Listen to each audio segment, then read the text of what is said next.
My question is, what's the best way to get media or content directly to a live show audience? I'm specifically asking more so in of the supporting act who is often opening for a bigger act. You know, how can you really, make sure you get their music, get the artist media to that new audience? And of course, a memorable performance helps, but it seems like with today's real-time technology, there's a lot of promising options. So I was just curious if you had any ideas or insight. Good things go viral, so, the tools are your standard tools, When we watch concerts and I'm looking at the audience, probably 20 to 25% of the audience are watching the show through their mobile phones, and then a big percentage of the people watching it through their mobile phones are then uploading it on YouTube or tweeting it out. So there's a real discovery process there, and if it's good, I think it'll travel. In terms of if I'm a support act, after I play or either right before I get on stage during the day while fans are lining up outside, I'm going out and I'm shaking hands and I'm passing out materials to all of the kids that are waiting outside for the main act, and really getting to know those fans, literally on a personal level, and making sure that those people outside are getting in to see our show.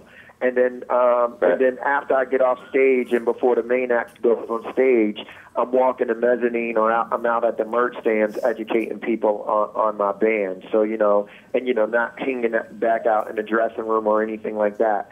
I think Semi-Precious Weapons probably was the only band that we work with that worked that hard, and especially pre-show and post-show, and worked on the audience. But, I think it's a lot of, it's hand-to-hand combat. Love that. I think you're right. You can't beat one-on-one interaction.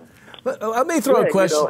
Go ahead. Excuse me. I think people take it for granted. When people look at the scale of these major acts and these huge global acts, I think what they forget, because, I think the big story that everybody talks about is how global Gaga went from the very beginning. But what people seem to skip over is the fact that she was doing nightclubs and doing 3 or 4 shows a night in L.A. to audiences of 150 people, and that's how it started viral. It would be 25 people in the club that would tweet or post a video or just would get to know her, and the audience started really, really micro, and then kind of spread, from those small appearances. I think it's interesting that this whole notion of artists, and Gaga does it so well. Today's artists, my experience tells me, need to be more personal than ever. And I'm glad you reminded everybody, Troy, that Lady Gaga didn't start in fucking arenas. She started in some club where she could have written a thank you note to everybody, and she kind of did. And there's we were playing the tranny shack in San Francisco, probably 2 or 3 times a month.